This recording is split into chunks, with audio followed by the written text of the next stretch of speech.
প্রথমবার তো হচ্ছে, আই এম শিওর দ্যাট ওই আশা নিয়ে তো করেছি। আমার মনে হয় যেই থিম নিয়ে করা হচ্ছে, আমার মনে হয় যে খেলা তো খুবই গুরুত্বপূর্ণ, তার সাথে আমরা যদি খেলাটাকে সবাইকে সম্পৃক্ত করতে পারি, যেটা আগে কখনো হয়নি, এবার নতুন করে আমরা চেষ্টা করব। আমার মনে হয় এটা খুবই ভালো একটা উদ্যোগ। এখন যে কোনো ভালো উদ্যোগকে স্বাগত জানাতে হবে প্রথম, বাট এটা কতটুকু সাকসেসফুল হবে এটা কিন্তু শেষ হলেই বুঝে যাবে। বাট আমি অত্যন্ত আশাবাদী যে যেই আমরা উদ্যোগটা নিয়েছি with the help of chief adviser, তার সাথে যুব ক্রীড়া মন্ত্রণালয় এবং এলজিআইডির উপদেষ্টা আসিফ ভাইয়ের সাথে, সজীব ভাইয়ের সাথে, আমার মনে হয় যে এই উদ্যোগটা আমার মনে হয় খুব ভালোভাবে কাজ করবে এবং আপনারা খুব ভালোভাবে দেখেছেন। অত্যন্ত সুন্দর পরিচ্ছন্ন একটা প্রোগ্রাম করতে পেরেছি আজকে আমরা। সো ধন্যবাদ যুব ক্রীড়া মন্ত্রণালয়, স্পেশালি যারা কাজ করেছেন নিরন্তর। এটা আমাদের মনে হয় যে it's a good start. Let's see কতটুকু যেতে পারি আমরা এই প্রোগ্রাম নিয়ে। নগদের সর্বোচ্চ বার 167 টাকা রিচার্জে পাবেন 1 লাখ টাকা পুরস্কার। আরও আছে প্রতি সপ্তাহে পুরস্কার ও ক্যাশব্যাক। আমার মনে খেলা তো মাঠে হবে, টুর্নামেন্ট, এটার প্রথম কথা। সেকেন্ড হচ্ছে এটা গিয়ে এই বিপিএল আমাদের যে উৎসবটা আমরা করি মাঠে, এটা যদি আমরা ছড়িয়ে দিতে পারি পুরো দেশব্যাপী, এটা একটা কিন্তু কনসেপ্ট আসলে আমরা যেটা আপনি বুঝতে পেরেছেন, আমরা তারুণ্যের যেটা আমরা সম্পৃক্ত করতে চাচ্ছি। সো সেই দিক থেকে বিবেচনা করলে নতুন তো কিছু দেখতে পাচ্ছেন, বেশ কিছু আমরা পদক্ষেপ নিয়েছি যেটা আগে কখনো হয়নি। সো এখন সেটা একটু আগে আমি বলেছি যেটা আসলে আমরা যত দূর যাব, এগিয়ে যাব, ততটা বুঝতে পারবো যে আমরা কতটুকু সম্পৃক্ত করতে পেরেছি। বাট একটা স্টার্ট হলো, আমার মনে হয় যেটা সমাপ্তি খুব সুন্দরভাবেই হবে। আনার ব্যাপারে কথা বলছিলেন প্রধান উপদেষ্টা, এমন কারোর সাথে যোগাযোগ হয়েছে কি? আমার মনে এটা করেছেন চিফ অ্যাডভাইজার অফিস থেকে, আপনারা দেখতে পারবেন ডেফিনেটলি খেলা চলাকালীন সময়ে দু একজন সম্মানিত অতিথি আসবেন বিদেশ থেকে। সো এটা আসলে আমাদের থেকেও কাজ করছে চিফ অ্যাডভাইজার অফিস। নেক্সট, কারা আসবেন মেগাস্টার, এটা কি আপনাদের সাথে আলোচনা হয়েছে?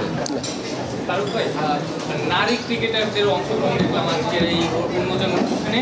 আমি যতটুকু জানতে পেরেছি তারা আপনাদের কাছে নারী বিপিএল এর ব্যাপারে একটা আবদার প্রকাশ করেছে, এই ব্যাপারে একটু আপডেট দিলাম। চমৎকার একটা আমার মনে হয় যে আইডিয়া। এটা আমাদের মনে হয় যে আপনারা জানেন যে এই বোর্ড অত্যন্ত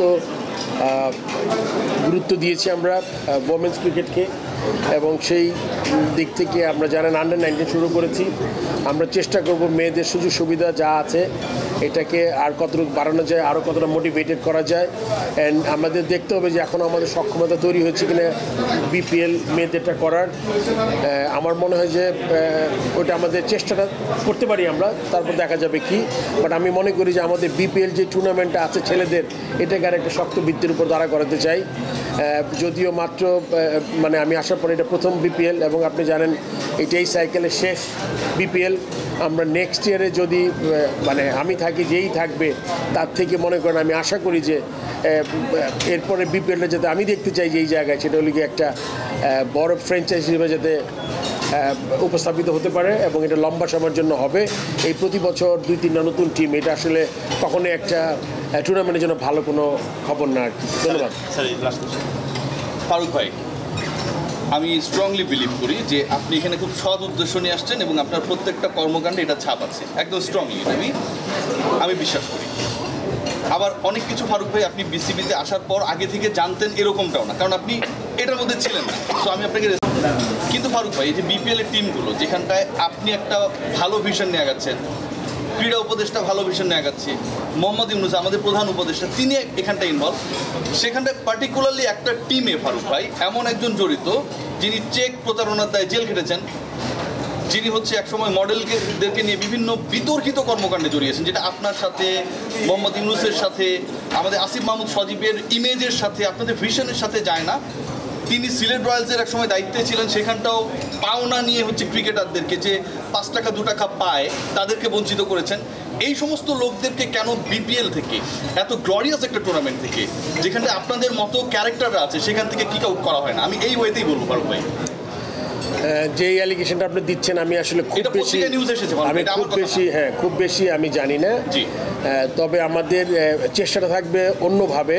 আপনি জানেন যে এবার সবচেয়ে বড় চ্যালেঞ্জ ছিল আমাদের এই নতুন বোর্ড বা আমি অ্যাজ এ প্রেসিডেন্ট প্রথম চ্যালেঞ্জ ছিল গিয়ে বিপিএল যাতে করতে পারি এবং 7টা টিম নিয়ে যাতে করতে পারি। অনেক বড় বাধা বিপত্তি ছিল, মনে করেন আপনার 3টা টিম চলে গেছে, তারা নাই, নতুন টিমকে আনা, দেশে কারেন্ট পরিস্থিতিতে পয়সা ফ্র্যাঞ্চাইজি ওনার হওয়া এবং আপনার কি বলবো আপনাকে পৃষ্ঠপোষকতা করা কিন্তু খুব বড় একটা চ্যালেঞ্জ ছিল। সো এই চ্যালেঞ্জ আমরা প্রথম আমরা চেষ্টা করি যাতে 7টা টিম আসে।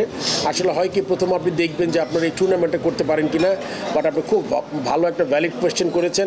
এখন আমাদের সময় এসছে যে আমাদের এইগুলোকে আরেকটু স্ক্রিনিং করে এগুলোকে এই যে ব্যাপারগুলোকে অ্যাড্রেস করা এবং এক্ষেত্রে আমাদের কিছু পদক্ষেপ আপনারা দেখবেন যখন টুর্নামেন্টটা শুরু হবে। অপরাধীদেরকে আপনারা কিক আউট করবেন ফারুক, আমরা এক্সপেক্ট করতে পারি। এইটা আমরা যদি ওরকম করে আপনি যেটা বলেছেন, আমি আসলে এই ব্যাপারে খুব একটা ওয়াকিবল না।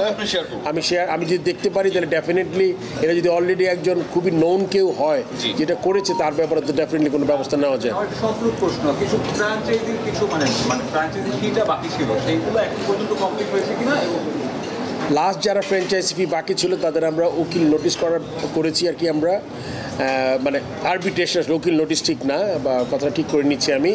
ওদের সাথে যেই একটা প্রসেস আছে, আপনি জানেন যে গত বিপিএলে যারা কিছু টাকা বাকি ছিল তারা এবার অনেকে টিম করছে না, মানে টিমে নাই, তাদের এই জন্য তাদের কাউকে বাদ দেওয়া হচ্ছে, কারা ইন্টারেস্ট শো করেনি প্রথমে।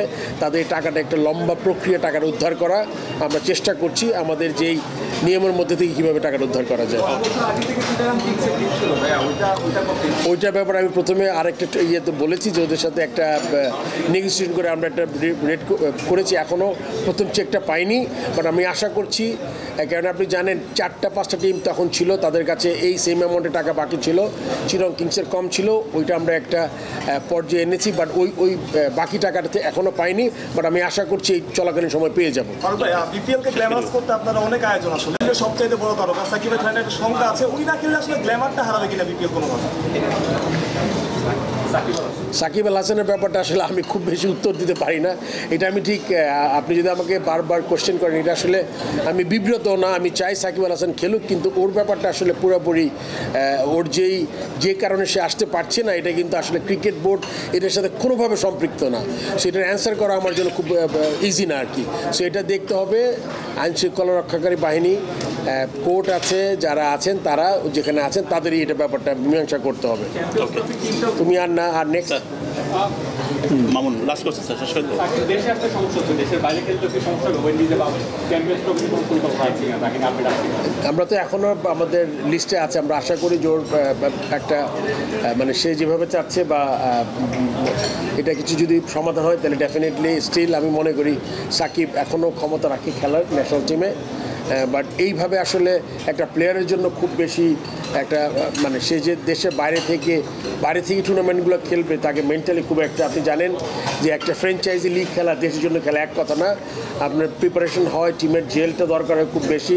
সেটা যদি করতে পারছে না এখন আসলে মানে ও আমার মনে খুব বড় একটা মেন্টাল স্টেটে নাই দেশের জন্য খেলার জন্য আমার মনে হয়। সেক্ষেত্রে আমরা মানে এই জিনিসটা ওকে আমরা ওর উপরে ছেড়ে দিয়েছি আমরা, যে ও কী চিন্তা করছে। নেক্সট টিম বলে দিব না, টিমকে অ্যানাউন্স না হলে টিম কেন বলবো আমি? আগে তো বলতে এখনো কি সম্ভাবনা আছে কিনা? আগে আমরা দেখেছি আর বলতো? ভাই একটা শর্তের কথা বলা হচ্ছিল এবং তারপর হয়েছে যে খেলবে না ওয়েস্ট ইন্ডিজ। টিম আপনি দেখে ফেলবেন, তারপরে আমরা ওইটার ব্যাপারে আলোচনা করব বা কোয়েশ্চেন অ্যান্সার করবো। ওকে, থ্যাংক ইউ স্যার, শেষ করে থ্যাংক ইউ। ওকে ভাইয়া, থ্যাংক ইউ।